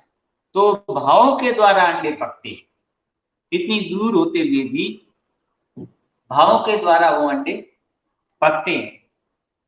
तो कुछ अंडे हैं वो नहीं पकते हैं, नष्ट हो जाते हैं। तो कहते हैं कुछ पक्षी बीमार होते हैं, कमजोर होते हैं और वो रास्ते में आते हुए या जाते हुए वो नष्ट हो जाते हैं, मर जाते हैं। तो वो जो अंडे हैं वो नहीं पक पाते। देखो इतनी दूरी होते हुए भी कितना भाव शक्ति काम कर रही है। पक्षियों के द्वारा इतना दूर होते हुए भी वो अंडे भावों के द्वारा वहां पक रहे हैं। पक्षियों के भाव है कि हम यहाँ हैं लेकिन हमारे बच्चे वहां हैं। जितने पक्षी अंडे पकते हैं वो सब अंडों के ऊपर बैठे रहते हैं और गर्मी देते हैं अपने शरीर की, तब पकते हैं। लेकिन वो साइबेरियन बर्ड की जी वो भावों के द्वारा अंडे, कितनी बड़ी भावों की महिमा, अपार महिमा भावों। वैज्ञानिकों ने इस चीज को खोजा और जाना कि कितनी बड़ी भाव शक्ति। और कहते हैं कि जो आदिवासी लोग जो जंगलों में रहते हैं वो भी बड़े भावपूर्ण होते हैं। तो कहते हैं कि वो पेड़ों को न जब उन्हें किसी लकड़ी की किसी चीज की जरूरत होती है तो पेड़ों को काटते नहीं है। 100, 250 जने इकट्ठे हो जाते हैं और जिस प्रकार के पेड़ की जरूरत होती है उनके पास जाते हैं और वो रोते हैं उनके पास जाकर, ऐसी आवाज करते हैं। 1 दिन 2 दिन 3 दिन 4 दिन महीना भर, महीना 1.5 महीना ऐसे करते हैं तो धीरे धीरे धीरे धीरे वो पेड़ है वो जल जाता है। फिर वो काट के ले आते। कैसे उनकी भाव की महिमा, उनके रोने से पेड़ जल जाते और वो पेड़ वहां से फिर तोड़ के लाते हैं। जब पेड़ जल गया खत्म गया तब देखे अभी सूख गया, अभी इसको लाने से कोई नुकसान नहीं, अभी हरा भरा नहीं, वहां जाकर तभी तो कहते हैं, कबीर साहब कहते हैं, कबीरा आहा गरीब की कबो न सफल जाए, मरे बैल की चाम से लोह भस्म हो जाए। मरे हुए बैल की जो चमड़ी से धौकनी बनाई जाती है उसको जब फूंका जाता है तो उसे लोहा होता है, वो भी लाल बम होकर कैसा राख जैसा कर देते। तो जिसके अंदर मालिक खुद बैठे हैं, परमात्मा आत्म तत्व ईश्वर खुद विराजमान है, उस गरीब को, दीन दुखी को, किसी इंसान को यदि हम सताएंगे, दुख देंगे, बुरा भला कहेंगे तो क्या उसकी आह नहीं लगती? और जब उनको हम सुकून पहुंचाएंगे, जब हम उनको उनको उनको आराम तसल्ली देंगे तब उनको अच्छी खुशी की दुआ निकलेगी। तो गुरुदेव यहाँ यही कहते थे, भैया मैं तो कुछ नहीं, कोई धन नहीं लेना चाहता, ये जो ठीक हो जाते हैं तो ये अपने इनके आत्मा की जो दुआ रूपी धन है ना वो इकट्ठा करें। वो गुरुदेव कहते थे, कोई जैनी आते थे कहते कि भाई एक न वो शराबी ठीक हो गया था, समझो कि आपने एक धर्मशाला बना। गुरुदेव के पता नहीं कितनी धर्मशाला बन गई, पता ही नहीं।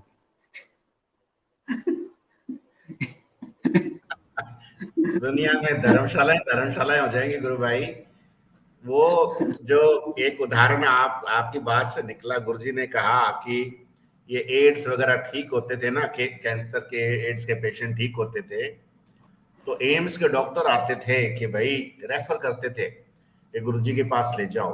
कुछ एम्स के एक आध कोई डॉक्टर आया होगा तो क्या गुरुजी 50-50% कमीशन बांध लेते, 50 आपको दे देंगे, 50 हम रख लेंगे, आपके पास भेज दिया करेंगे, आप ठीक कर देना। तो गुरुजी ने कहा कि भाई कोई एक पेशेंट ठीक हो गया, उसकी क्या कीमत लगाओगे? 10 लाख रुपए, 1 करोड़ रुपए, 10 करोड़ रुपए, जान की कोई कीमत नहीं आकी जा सकती। और ये पैसे से होने वाली चीज नहीं है। मेरे को तो जो दुआ मिल रही है, वो जो आशीष मिल रही है ना उसके परिवार वालों की, मेरे को जो वो पुण्य मिल रहा है, बस मेरे तो उसी से पार पड़ जाएगी। मेरे को पैसे का लालच नहीं है, मेरे को धन का लोभ नहीं है। मैं इस धन के चक्कर में पड़ूंगा, मैं अपने गुरु के आदेश की पालना नहीं कर पाऊंगा, मेरे को नरक में भी जगह नहीं मिलेगी। तो ये बात कितने लोगों को समझ में आएगी कि भैया आप भी ये काम करोगे गुरुजी वाला, तो दुनिया भर में धर्मशाला हो जाएंगी, चाहे जैनियों की हो चाहे नॉन जैनियों की। बिल्कुल गुरु भाई, बिल्कुल बिल्कुल। तो भाव की महिमा अपरंपार है। भगवान कृष्ण गीता में यही कहते हैं, ये यथा माम प्रपन्ते तथैव भजाम्यहम्। जो मुझे जिस भाव से भजता है, मैं भी उसे उसी भाव से भजता हूँ। कोई कहते हैं भगवान को कि भगवान आप मेरी माता हो, भगवान कहते हैं ठीक है मैं माता हूँ तेरी। कोई कहते हैं भगवान आप मेरे पिता हो, तो भगवान कहते हैं ठीक है मैं तेरा पिता हूँ। कोई कहते हैं भगवान आप मेरे बंधु सखा हो, भगवान कहते हैं ठीक है मैं बंधु सखा हूँ। तो जो जिस भाव से भजता है, मैं भी उसे उसी भाव से भजता हूँ, भगवान यही कहते हैं। तो मैंने समर्थ गुरु रामदास जी को पढ़ा था, दासबोध पुस्तक, तो उसमें समर्थ गुरु रामदास कहते हैं भगवान ने को प्राप्त करने की जो कुंजी है ना, वो भगवान ने अपने पास नहीं रखी, वो हमारे को दे रखी। क्यों? कि भगवान कह रहे हैं जो मुझे जिस भाव से भजता है, मैं भी उसे उसी भाव से भजता हूँ। अब कोई कह दे कि भगवान मैं आपसे मिलना चाहता हूँ, दर्शन करना, तो भगवान कहे ठीक है मैं भी तुझसे मिलना चाहता हूँ। यदि कोई मिलना ही नहीं चाहे तो भगवान उसे जोर जबरदस्ती थोड़ी मिलेंगे। भाई थोड़ी तो उसको प्रेरणा देंगे, बताएंगे, लेकिन वो बार बार बताने के बाद भी उस तरफ नहीं मुड़े तो उसको थोड़ी जोर जबरदस्ती करेंगे। तो भगवान को जो जिस भाव से भरता है, भगवान भी उसे उसी भाव से भरते। यही रहस्य है, यही बात है, भाव का बड़ा रहस्य है। भाव गुप्त गुप्त रहस्य है ये। तो भगवान, कोई कहता है कि भगवान है मेरे 75% काम भगवान करते हैं, 25% मैं काम करता हूँ मेहनत। भगवान का ठीक है तुम 25% क्या, मैं तेरा 75। कोई कहते हैं भगवान मेरा 50% काम भगवान करते हैं, 50% मैं करता हूँ मेहनत। तो भगवान का ठीक है मैं तेरा काम 50% करूंगा, तुम 50% तुम कर। और कोई भगवान पे इस प्रकार निश्चिंत हो जाए, ये भगवान तुम तो 100% मेरे सब काम आप ही करते हो, तो भगवान का ठीक है भैया अब तेरा काम तो सब मैं ही करूंगा। जब आपका सुन रहा था ना, तब वो सुन रहा था पहले वाला वीडियो, एक दिन सुना था, कह रहे थे कि मैं भाई गाड़ी चला रहा था, कार, तो क्या भाई आपने विचार किया कि ऐसी कार तो मैं तो नहीं चलाता। तो ये कार कौन चला रहे, पता नहीं आज गाड़ी कौन चला रहे। तो आपने सोचे कि या तो गुरु जी चला रहे हैं, तो क्या आप चला रहे थे गुरु जी? तो कहा तब आगे भी आप ही चलाना, तो कहा मैं ही चलाऊंगा। तो ये भावों का जो रहस्य है, सारी आराधना भाव की है गुरु भाई, इसलिए वो कहा है ना दोहा, जाकी रही भावना जैसी, प्रभु मूरत दिन देखी तैसी। रोज आई थी, उसको जीसस क्यों दिखाई दिया? क्योंकि उसने गुरु जी को जीसस के रूप में ही देखा। जी जी बिल्कुल बिल्कुल। इसलिए भगवान कह रहे हैं कि जो मुझे जिस भाव से भरता है, मैं भी उसे उसी भाव से भरता हूँ। अब हमें यही विचार करना है कि हम भगवान को कौन से, हमें कौन सा पसंद है भाव, वह भाव बना ले। मित्र का, माता का, पिता का। मैं तो जब गुरुदेव के पास जाता था और गुरुदेव हाथ रखते थे तो मुझे तो यही अनुभव होता था, गुरुदेव मेरी माता है, मेरी माँ है।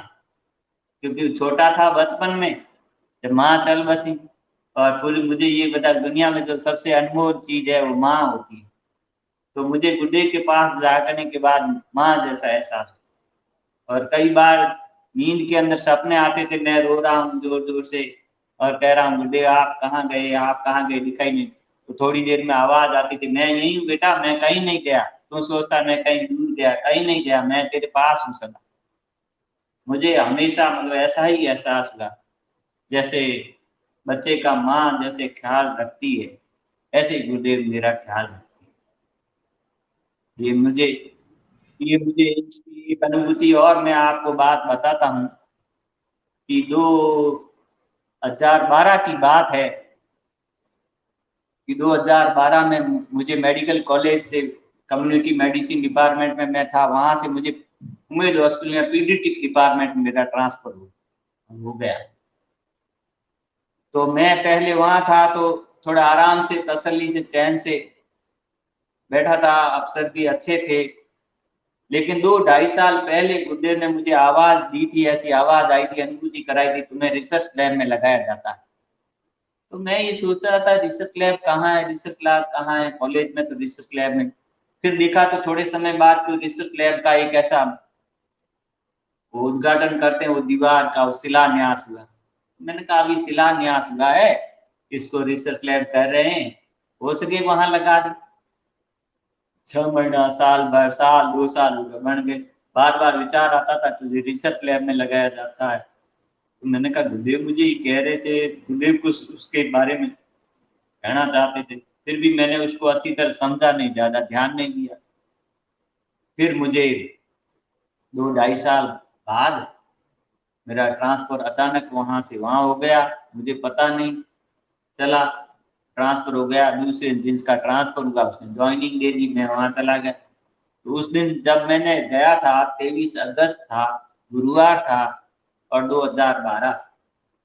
तो जब मैंने उस दिन वहाँ ज्वाइनिंग की पीडियाट्रिक डिपार्टमेंट में, क्योंकि 21 साल तक मैंने कम्युनिटी मेडिसिन में काम किया, तो वो अलग काम था, मैंने कभी किया नहीं था और एकदम नया काम था। हालांकि जिस अफसर ने ऑर्डर किए उनसे भी मैंने बात की, सर मैंने ये काम किया नहीं 21 साल तक, और मैं थोड़ा, मुझे दिक्कत होगी, तकलीफ होगी, कैसे कर पाऊंगा। मैं एकदम न्यू बोर्न, अभी जन्मा बच्चा, उसका सैंपल लो, अभी 2 घंटे में जन्मा उसी बच्चे का लो।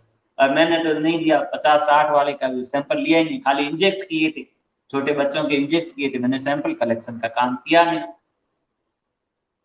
तो मुझे बहुत भय था, तो मैंने उनको कहा, लेकिन उन्होंने किया नहीं। मैंने ज्वाइनिंग दे दी, मुझे बहुत लोगों ने सलाह दी, ये कर दो, मेडिकल ले लो, लेके बैठ जाओ, कोर्ट में चले जाओ, रोक दो, रूस कैसे पास हो। मैंने कहा क्या है, काम काम करना है, क्या दिक्कत है, कोई दिक्कत नहीं है।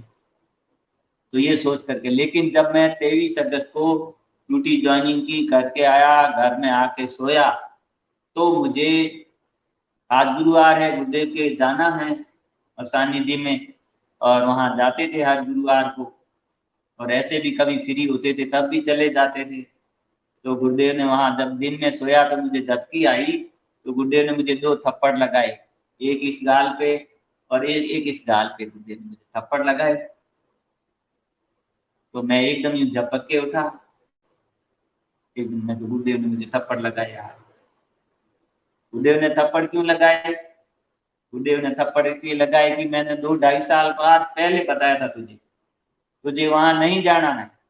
उस टाइम एक डॉक्टर मुझे बार बार कहता रहा कि आप यहाँ भर दो, आपके ऑर्डर में उस जगह करा देता हूँ, आप हाँ भर दो, आप, वो बार बार कहता था 8-10 बार, लेकिन मैंने उनकी बात को भी सुना नहीं। आपको कोई दिक्कत नहीं होगी, परेशानी नहीं होगी, आपको मैं दूसरी जगह वहां भेज, आप वहां चले जाओ वापस, टीकाकरण में कोई दिक्कत नहीं। लेकिन मैंने उनकी बात को अनसुना किया और मैंने उससे भी नहीं किया रहा। तो गुरुदेव ने मुझे थप्पड़ इसलिए लगाए, जैसे माँ होती है ना, 10 बच्चे खेल रहे हैं, तो 10 बच्चों को, कोई स्त्री है, माँ है, तो सबको मिठाई दे सकती है, लेकिन थप्पड़ किसी के नहीं लगा सकती, थप्पड़ सिर्फ अपने बच्चे के लगाए, क्योंकि अपना बच्चा का अधिकार है उसका, अपने बच्चे को प्रेम है उसका, ममता है उसकी, कि हाँ इसका अहित होगा, बुरा होगा, इसलिए ये ऐसा क्यों कर रहा है, इसके थप्पड़ लगा, ये दुखी होगा, परेशान होगा, ऐसा कर। तो गुरुदेव ने मुझे 23 अगस्त 2012 को जब दिन में सोया था, तब मुझे गुरुदेव ने थप्पड़ लगाए, तुम वहां क्यों गया, किस लिए गया, वहां दुखी होगा, परेशान होगा, क्योंकि तूने वो कभी किया नहीं। वहां जाते ही मेरे दिमाग में एकदम उटपटांग विचार आने लग गई, नेगेटिव बातें आने लग गई, मैं नौकरी कैसे करूंगा, किस प्रकार करूंगा, अब नहीं करूंगा, अब छोड़ दूंगा, ऐसी बातें आने लगी। धीरे धीरे धीरे 5-6 महीने रहा, क्योंकि नया काम था और कोई सपोर्ट में दूसरा था नहीं। धीरे धीरे धीरे गुरुदेव को याद करते गया। वहाँ अफसर था, वो भी सपोर्ट नहीं करते थे, तो वो भी मुझे छुट्टी पे भी कोई लेते थे तो भी कहते रहते थे, कुछ टोका टोकी करते रहते थे, मैं आपको ये कर दूंगा, वो कर दूंगा, रेसियार में लिख दूंगा।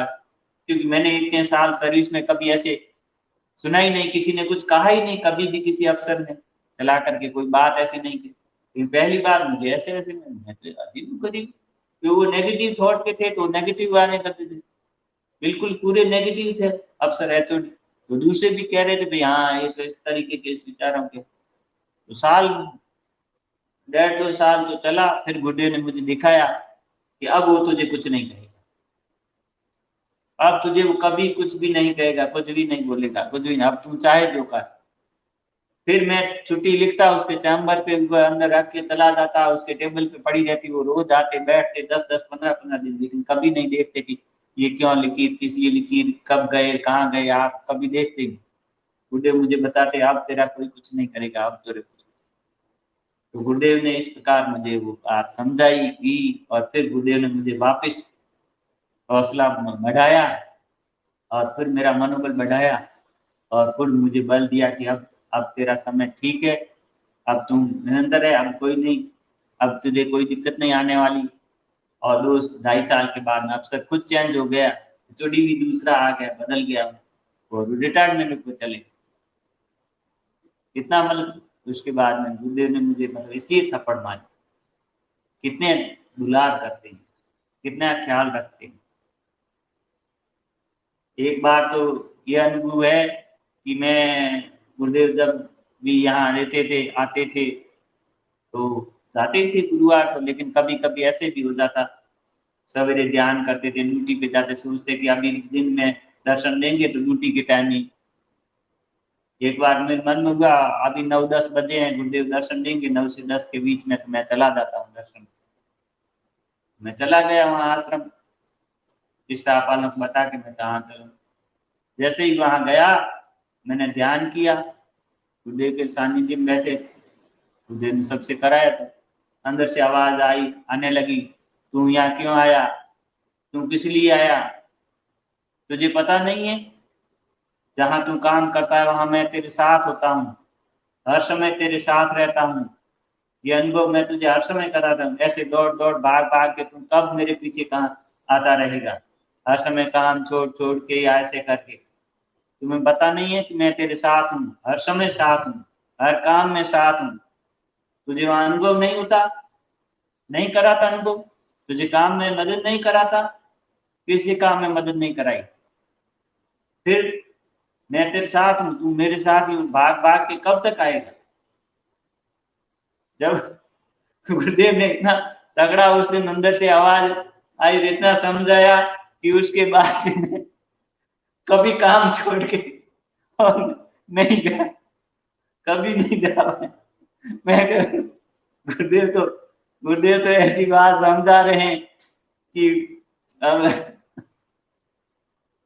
गुरु भाई इतना इतना अनुभव करा रहा है, इतना करा कि फिर कभी ऐसी जिद्दोहद नहीं रहती थी कि गुरुदेव को मतलब वहां भाग करके जाया जाए और बताया जाए। गुरुदेव यही अनुभव कराते थे कि हर समय साथ हूँ, हर समय पास हूँ। जो भी गुरुदेव को याद करते हैं और भाव सच्चे रहते हैं, तो भाव के द्वारा पक्षियों के अंडे कितनी दूरी होते हुए भी पक जाते हैं। थोड़ा सा यदि अपन भाव चेंज कर देते हैं तो फट पासा पलट जाता है। जी गुरुदेव कहते हैं भैया गुरु के प्रति सद्भाव तो रखना होगा,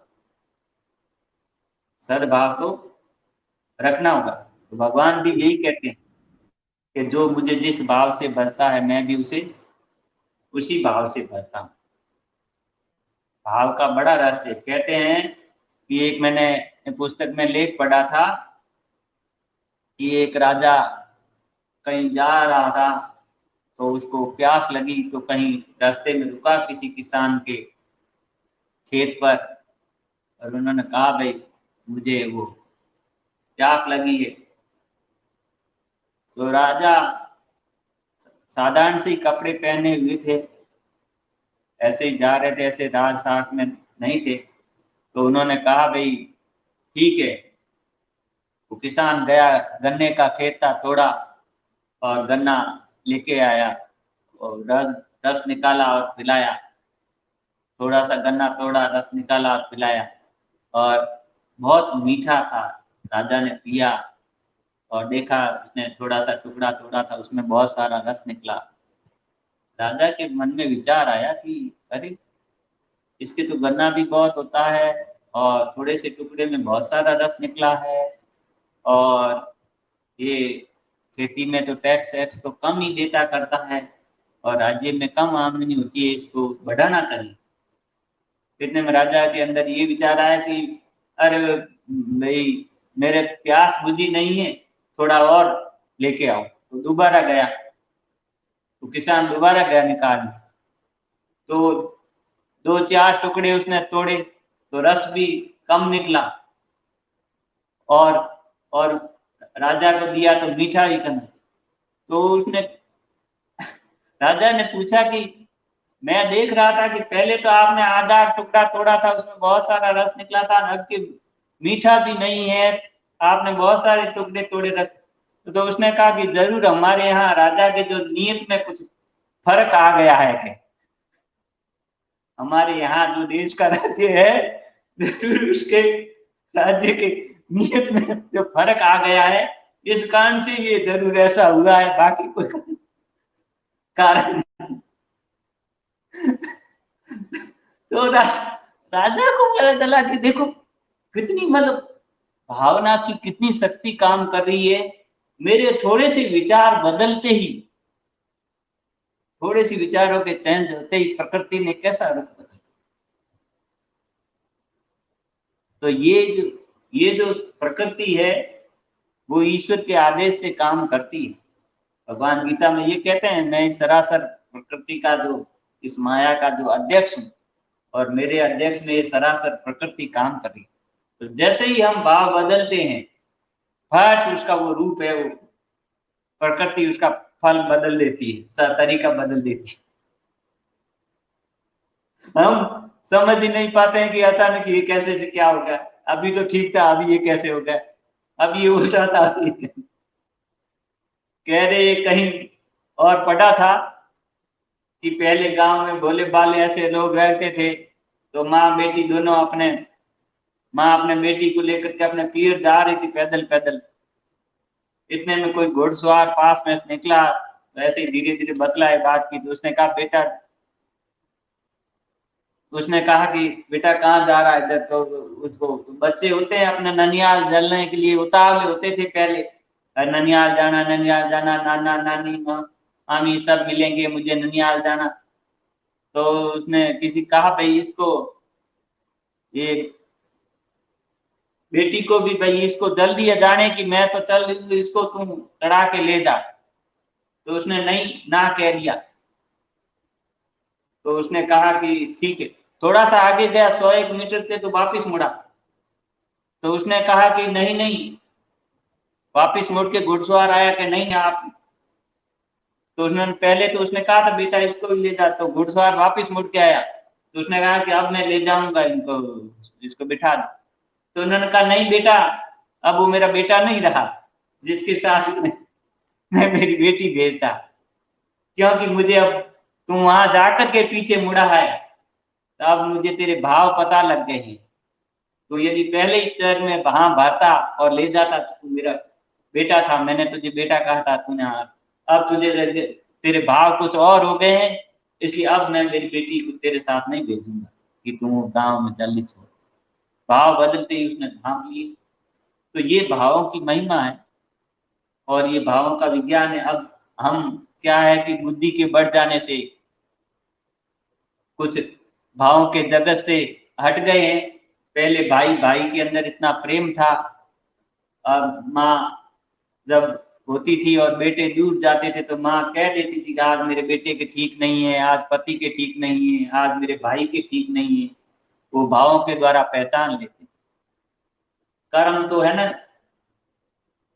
वो देर से रिजल्ट देता है, लेकिन भाव है वो तत्काल ही रिजल्ट देता है, तत्काल ही रिजल्ट देता है।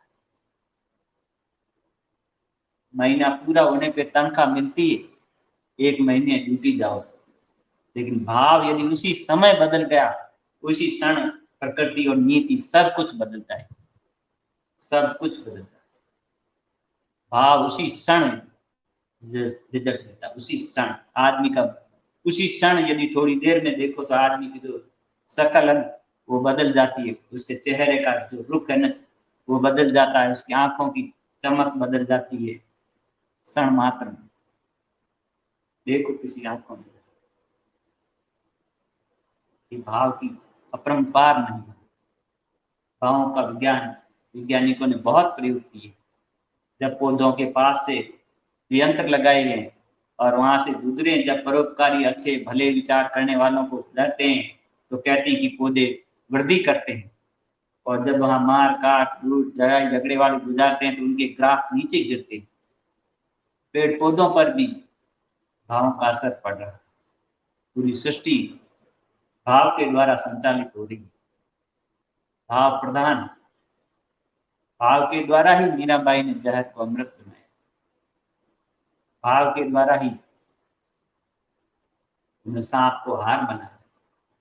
विवेकानंद जी कहते हैं, जब किसी भी बात को लेकर के आपके दिल और दिमाग में ये संघर्ष हो जाए कि दिमाग कहे कि ये करो और दिल हृदय कहे कि ये करो, दिमाग कहे कि नहीं ये सही है ये करो और हृदय कहे कि नहीं ये सही है ये करो, तो किसी प्रश्न को लेकर के, किसी समस्या को लेकर के जब ये संघर्ष हो जाए तब किसका कहना मानना चाहिए? हृदय का कहना मानना चाहिए या बुद्धि का कहना मानना चाहिए? तब विवेकानंद जी उत्तर देते हैं कि हृदय का कहना मानना चाहिए। क्यों? क्योंकि हृदय वाला अपना नुकसान कर देगा लेकिन दूसरे का नहीं करेगा, और ये बुद्धि वाले दूसरे का नुकसान करते। दुनिया में जितना अहित किया है इस बुद्धि ने किया। बुद्धिमान व्यक्ति निष्ठुर भी होता है और निर्दयी भी। आज इंसान को खून चूस चूस के मजदूरों का, और इतने जो लोग धनवान बन बैठे हैं, ये निष्ठुर और निर्दयी। पढ़ पढ़ के पत्थर भयो, एक संत ने यहाँ तक लिखा है, पढ़ पढ़ के पत्थर भयो और लिख लिख भयो एक चोर, जा पढ़नी से साहिब मिले सो पढ़नी कछुओ। वो तो संवेदना की, वो तो हृदय की, वो तो भाव भरी पढ़ाई। पढ़ पढ़ के पत्थर भयो मतलब निरस हुआ है, हृदय का रस सूख गया है, और लिख लिख भयो है चोर, भ्रष्टाचार किया है। लिख लिख भयो है चोर और जा पढ़नी से साहिब मिले। वह जो प्रेम की, संवेदना की, वो जो आध्यात्म की भाव भरी पढ़ाई है, जा पढ़ने सो पढ़नी कुछ और, वो तो पढ़ाई कुछ और है। वो तो भावनाओं की, वो प्रेम की, वो तो गुरु के चरणों में, गुरु की आज्ञा पालन करने में और गुरु की चर्चा करने में, बातों करने में, अध्यात्म की चीजों में, वो पढ़ाई। या चतुराई चालाकी की पढ़ाई नहीं, ये तो बुद्धि की पढ़ाई है। और इस बुद्धिमान व्यक्तियों ने दुनिया में ये सारे यंत्रों का निर्माण किया है, सारे अस्त्र शस्त्र बनाए हैं, और पूरी मानवता अशांति और भय मिश्रित शांति के कंगार पे खड़ी है, और भय दिखा दिखा करके और डरा डरा करके दुनिया में शांति स्थापित की जा रही है। ये बुद्धि का खेल। पढ़ पढ़ के पत्थर। जी गुरु भाई। बिल्कुल। इसीलिए गुरुदेव ने कहा है कि विश्व में स्थायी शांति अगर स्थापित करनी है तो कुंडलिनी जागरण के माध्यम से ही वो संभव हो पाएगी। आपके अंदर अगर शांति आएगी तो दुनिया में शांति आएगी।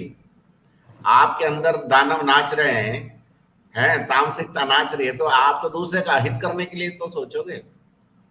और ये बाकी सारी दुनियादारी जो है ना गुरु भाई, इसके लिए एक शेर लिखा था, पूरी गजल लिखी थी, उसका आखिरी शेर यही था कि वो बेसिकली गुरु के लिए है कि तेरे बिन जहान भी धर्म किसी काम का नहीं रहा, तेरे बिन जहान भी धर्म किसी काम का नहीं रहा, ये तो सिर्फ भाग दौड़ है, ये तो बस जमा घटाव है, तेरे जिस्म से कहा मुझे तेरी रूह से लगाव है, मैंने हर तरफ सुना तुझे तेरा नाद ही अलाव है। वही वाली बात है गुरु भाई, बहुत आनंद से भर दिया आपने एक बार फिर से। बिल्कुल, बहुत बहुत मजा आ रहा है। और ऐसी देखो, अपन दो लोग बात कर रहे हैं, केवल दो लोग, लेकिन जब जो लोग इसको सुनेंगे ना वो भी उसी प्रेम से भर जाएंगे। अब ये क्या विज्ञान है, कैसा विज्ञान है, ये हमारे समझ के परे की चीज है। और हमारी बुद्धि जो है वो तो वैसे भगवान ने हर रखी है पहले ही, क्योंकि जब हमने पहले कह दिया कि गुरुजी थे ही मारी गाड़ी चलाओ, उम्र भर थे ही मारी गाड़ी चलाओ, तो वही चला रहे अब तक और वही चलाते रहेंगे। तो जैसा भाव अपन रखेंगे गुरु के प्रति वैसा ही फल देगा वो। कुछ लोग ये शिकायत करते थे कि हमारे क्या अनुभूतियां नहीं होती, गुरुदेव सुनते नहीं, तो उनका एक बड़ा सीधा सा जवाब होता था कि अच्छा भैया आप मंत्र कितनी बार जपते हो दिन में? कि जब याद आ जाता है तब जप लेते हैं। तो मैंने कहा भाई ईश्वर आपके अंदर बैठा है, भगवान गुरुदेव आपके अंदर बैठे हैं, तो अगर आपको उसकी याद नहीं आती तो उसको भी आपकी याद नहीं आती। आपके पास उसके लिए जितना टाइम है उसके पास भी आपके लिए उतना ही टाइम है, बस इतनी सी बात है। तो इसलिए गुरुदेव ने कहा ना कि आप मेरे को हमेशा याद रखो, बस दिन में 6-7 बार जाप कर लो, वैसे राउंड द क्लॉक कर। सच में भाव प्रधान आराधना का अच्छा उदाहरण आपने दिया। तो हम सब साइबेरियन क्रेन हो जाएं गुरुदेव के प्रेम में, उसी भाव में, और हम सब शांति को प्राप्त हो, एक स्थायी शांति दुनिया में स्थापित हो। जो भय दिखाया जा रहा है, बहुत सारे गुरु भाई बहनों को ऐसे डरावने दृश्य दिखाए सुनाए बुलाए जा रहे हैं, उनमें कोई सच्चाई नहीं गुरु भाई। एक जोधपुर की कोई गुरु बहन है, नाम तो मैं भूल गया हूं, 2-2.5 साल पहले या 1.5 साल पहले उनको ध्यान में ऐसा कुछ बुलवाया गया, ये नाश होने वाला है, फलान होने वाला है, ढिकड़ होने वाला है। तो मेरे को उससे अंदाजा हो गया कि ये गुरुजी नहीं है, ये कोई तामसिकता ही बोल रही है उसके अंदर से। तो एक बार हमने वो वीडियो डाला चैनल पे, फिर किसी ने कहा कि यार क्या कर रहा है, ये गुरुजी नहीं है, तो हमने हटा दिया। तो जब हटाया तो उस पे लोगों ने आलोचना कर दी, अरे यार आपने हटा दिया, गुरुजी की बात हटा दी। मैंने कहा गुरुजी आपको अकेले को बताएंगे, सारों को नहीं बताएंगे। आपका रहस्य आप ही को उजागर किया जाएगा, किसी दूसरे को नहीं किया जाएगा। ऐसा जैसे एक केस आया था, बड़ा इंटरेस्टिंग केस था वो, गुजरात में कोई गुरु भाई है, नया व्यक्ति जुड़ा बेचारा, उसकी पत्नी को कहे कि वो ध्यान कर आराधना गुरुदेव की वो कर रही थी, उसकी पत्नी को उसके बारे में, उस व्यक्ति के 3 साल पुराने प्रेम प्रसंग के बारे में सब दिखा दिया गया।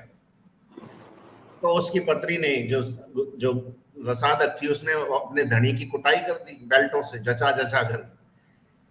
तो अब वो आया बेचारा, डर के मारे आराधना करने लग गया गुरुजी की, आया मेरे पास मेरे से बात करने के लिए कि गुरु भाई ऐसा हुआ। मैंने कहा देख भाई, वो जो कह रही है ना कि गुरुजी ने बताया, वो गुरुजी ने नहीं बताया, गुरुजी तेरी ठुकाई नहीं करवाएंगे, तो निश्चिंत रहे। वो कोई तामसिकता है, वो एक तामसिक शक्ति है जो आपकी सीक्रेसी को रिवील करती है।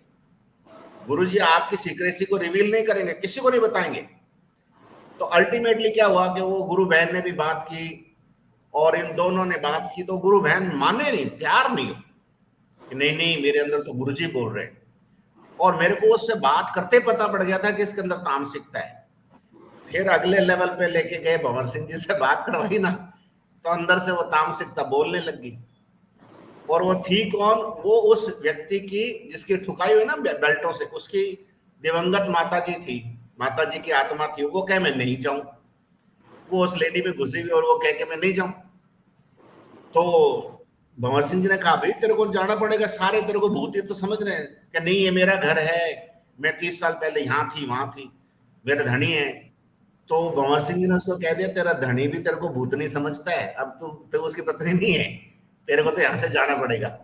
तो ये बड़ी अजीब सी चीज है गुरु भाई। इसलिए मेरे को समझ में आया कि जो ये इतने बड़े बड़े दावे ठोक रहे हैं, पहले भी आए थे कई लोग, मेरे अंदर से गंगाई नाथ जी बोल रहे हैं, और वो बेचारे लोग ऐसे एकदम धीर गंभीर होके एकदम भीगी बिल्ली बन के बैठ जाते थे। मैं उस समय भी देखता था सब नाटक है, ये तामसिकता के नाटक है। तो भगवान बिल्कुल हमको केवल इतना विवेक दे दे सारे साधकों को कि वो ये अंतर महसूस कर पाए कि कौन तो गुरुजी हैं और कौन फर्जी गुरुजी। बस बिल्कुल बिल्कुल। इतना सा विवेक दे देना तो ही पार पड़ जाएगी। क्योंकि तामसिकता को भी पता पड़ गया कि अब ये सारे लोग बोलने चालू कर दिया अब हमारे खिलाफ, तो अब सारों के खिलाफ एक लामबंद होने की कोशिश करती है। और जैसा मैंने कहा तामसिकता आपका माइंड हैक कर लेती है, तो आपको मंत्र नहीं जपने देती, आपको ध्यान नहीं करने देती। यहां तक कि गुरु बहन ने कहा कि हमारे माइंड में वो आके बोलती है ना ना धर्मेंद्र से बात मत करना, ना ना भंवर सिंह से बात मत करना। इसका मतलब हम भी बदनाम ही हो गए उस चक्कर में। तामसिकता तक में भय बैठा हुआ है, इसका मतलब हमारे अंदर गुरु बैठा हुआ है, तो हमको कोई टेंशन नहीं है। जब ये दहशत हो जाए ना तामसिकता को, तब उसके जाने का समय है। और ये केवल और केवल गुरु के प्रति संपूर्ण समर्पित भाव रखने से होता है, तभी गुरु एक्शन में आता है, नहीं तो आता नहीं है। आप तो बहुत पुराने जुड़े हुए गुरु भाई, मैं तो एक तरह से फोटोकॉपी वर्जन ही हूँ साधकों का। मैं तो उस तरह से दीक्षित भी नहीं हूँ जैसे आप सब हो, लेकिन गुरु जिस पे कृपा करता है उसका उसको मतलब कोई ऐसा सर्टिफिकेट कहीं से इश्यू नहीं होता, उसका अंदर से गुरु जी सर्टिफिकेट इश्यू करते हैं। बिल्कुल बिल्कुल। जी, बहुत आनंद आया। दो शब्द आप और कहना चाहें तो जरूर कहें, फिर अपन ये एपिसोड गुरुदेव के चरणों में समर्पित करेंगे गुरु भाई। बहुत जल, बारिश बारिश है। किसी कवि ने कहा, जल में बसे कमुंदनी और चंदा बसे आकाश, सो ताई का भाव थे सो ताई के पास। कमुंद धरती पे पानी में यहाँ होती है और चंदा आकाश में होता है, लेकिन चंद्रमा को देख करके कमुंद खिलती है। इतना दूर होते हुए भी उसको भावों के द्वारा वो खिलती। तो कितना दूरी होते हुए भी भावों के द्वारा कितना काम, एक रहस्य है, ये भावों का एक रहस्य है। इसलिए भगवान कहते हैं जो मुझे जिस भाव से भजता है मैं भी उसे उसी भाव से भजता हूँ। भाव की जो महिमा है वो अपरंपार है। तुलसीदास जी यही कहते हैं, जहाँ की रही भावना जैसी और प्रभु मूरत देखई तिल तैसी।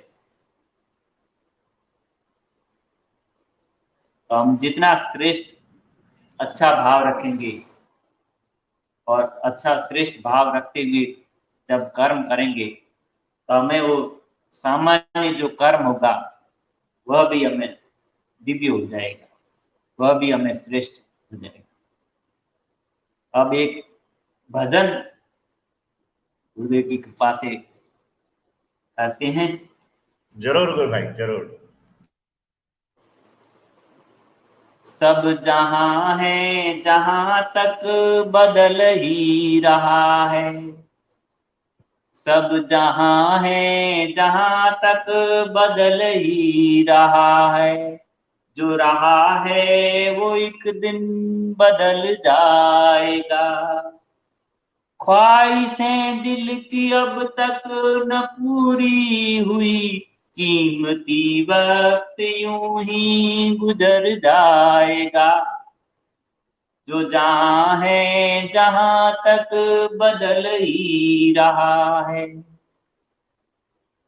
जो जो रहा है वो एक दिन बदल जाएगा। दिल ने दुनिया बनाई खुशी के लिए, दुखों का समंदर उमड़ता रहा। दिल ने दुनिया बनाई खुशी के लिए, पर दुखों का समंदर उमड़ता रहा। वह खुशी की झलक ना मिली अब तलक, वो खुशी की झलक ना मिली अब तलक। तेरे अरमानों का रंग ढल जाएगा, सब जहां है जहां तक बदल ही रहा है। जो रहा है वो एक दिन बदल जाएगा। बेबसी के वहम में अरे बावले, जिंदगी के तेरे दिन गुजरते रहे। बेबसी के वहम में अरे बावले, जिंदगी के तेरे दिन गुजरते रहे। मौत के जलते शोले सरारों में पड़, तेरा ये नरम दामन भी जल जाएगा। जो जहां है जहां तक बदल ही रहा है। जो रहा है वो एक दिन बदल जाएगा। होश की अब दवा कर जरा सोच ले। होश, ध्यान, सचेत, सजग। होश की अब दवा कर जरा सोच ले, कुछ नसीहत फकीरों की तू मान ले। अपने सदगुरु देव भगवान का कहना मान। होश की अब दवा कर जरा सोच ले, कुछ नसीहत फकीरों की तू मान ले। अपने कदमों की रफ्तार को मोड़ कर, जो चलेगा तो अब भी संभल जाएगा। अपने कदमों की रफ्तार को मोड़ कर, जो चलेगा तो अब भी संभल जाएगा। जो जहां है जहां तक बदल ही रहा है। जो रहा है वो एक दिन बदल जाएगा। इस बदलते जमाने से तू अब बदल, इस बदलते जमाने से तू अब बदल। बदल रुख कर, बदल कर अपनी तरफ, अपने अंतर्मुखी होना।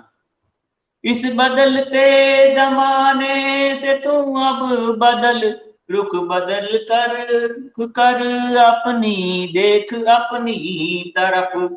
तू वही आत्मा जो न बदला कभी, न बदलता रहा न बदल जाएगा। तू वही आत्मा जो न बदला कभी, न बदलता रहा न बदल जाएगा। जो जहां है जहां तक बदल ही रहा है। जो रहा है वो एक दिन बदल जाएगा। जो बदल रहा है वो सब दृश्य है, और जो देखने वाला है वह स्वयं स्वरूप दृष्टा है, वो जानने वाला ज्ञान से।